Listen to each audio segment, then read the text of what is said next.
Bethnal Green, the night 173 people died without a bomb. Most people think the deadliest moments of the Blitz happened when German bombs actually hit London. They didn't.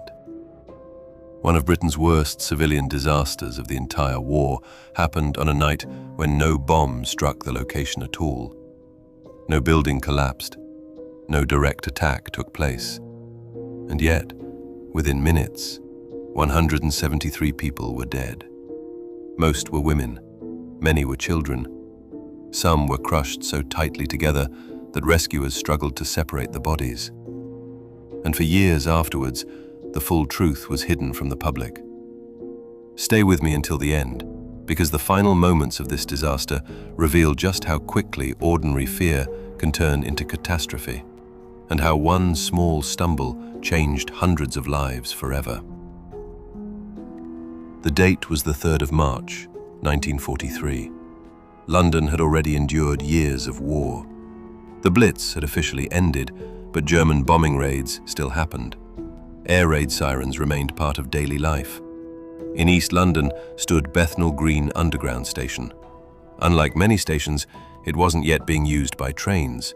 Instead, it had become one of the city's largest air raid shelters. Every evening, families arrived carrying blankets. Children slept on the platforms. Neighbors gathered underground while waiting for danger to pass above them. It had become routine, a place people trusted, a place they believed would keep them safe. Nobody entering the station that evening had any idea they were walking into disaster. Shortly after 8 p.m., the air raid sirens began to sound. People reacted exactly as they had done countless times before. They headed towards the station. Mothers carrying children, elderly residents, families clutching bags and blankets. The weather was poor, the streets were dark, and hundreds of people moved towards the shelter at the same time. Then something happened that many witnesses would never forget. A terrifying roar echoed across London. The noise sounded different from anything most people had heard before. Some believed enemy aircraft were overhead. Others thought bombs were already falling. But the sound wasn't German. It was British. A nearby anti-aircraft battery had begun testing a new type of rocket. Few local residents had been warned. The unfamiliar noise caused immediate panic. People began moving faster. At the entrance to Bethnal Green Station was a long staircase descending into the shelter. Today it seems ordinary, but in 1943 it contained a fatal flaw. There was no central handrail, no barrier dividing people moving up and down, just a steep staircase disappearing into darkness. As the crowd surged forward, someone near the bottom lost their footing. The exact details remain disputed. Some witnesses believed it was a woman carrying a child. Others remembered a man stumbling. What everyone agreed on was what happened next. One person fell, then another, then another. Within seconds, people were piling on top of each other. Those behind had no idea what was happening. The crowd continued pushing forward, and the staircase became a trap. Imagine standing halfway down those steps. You hear screams. You stop, but people behind keep moving. You try to turn around. You can't. Suddenly, bodies are pressing against you from every direction. The weight increases. You can't move your arms. You struggle to breathe. And all around you, people are doing exactly the same thing. Witnesses later described hearing cries for help, children screaming for their parents, parents screaming for their children. Some desperately tried climbing over the pile. Others became trapped underneath dozens of people. The pressure became unbearable. People began losing consciousness where they stood, not because of injuries, but because they simply couldn't breathe. Above ground, many people had no idea what was happening. The disaster unfolded incredibly quickly. By the time emergency services arrived, the staircase was packed solid with human bodies. Rescuers worked frantically. They formed human chains. They pulled people free one at a time. Some survivors emerged, dazed and gasping for air. Others never regained consciousness. The pile of victims stretched several feet high. Many had survived the initial crush, only to suffocate beneath the weight of others. The final toll was horrifying.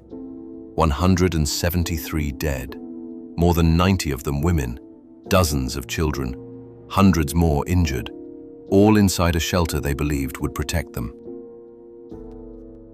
And then came another disturbing twist. The government didn't want details spreading too widely. Britain was at war. Morale mattered. Officials feared publicity could damage confidence in civil defense measures. As a result, many details were restricted. Newspapers reported the tragedy, but the full story remained unclear for years. Families who had lost loved ones wanted answers. How could so many people die on a staircase? Why hadn't safety measures been installed? Why had residents not been warned about the rocket tests? The questions lingered long after the bodies were buried. What makes Bethnal Green so unsettling isn't just the number of deaths, it's how ordinary everything was. There was no evil mastermind, no terrorist attack, no collapsing building, no direct enemy action.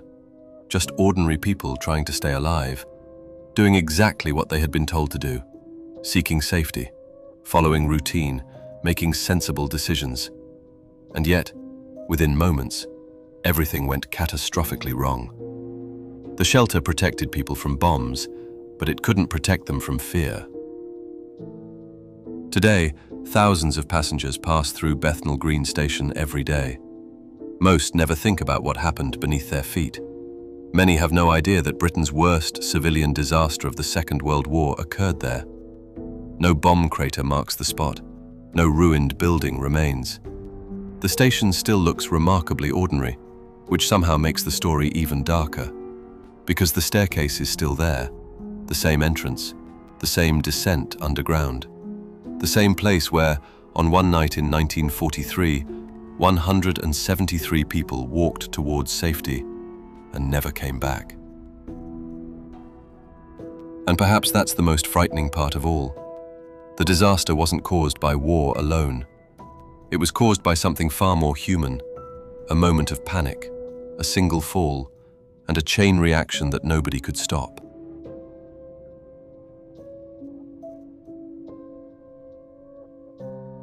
If you enjoy true British horror stories like this one, subscribe to British Horror Files for more. And remember, some places never truly forget their past. Good night, and stay safe in the dark.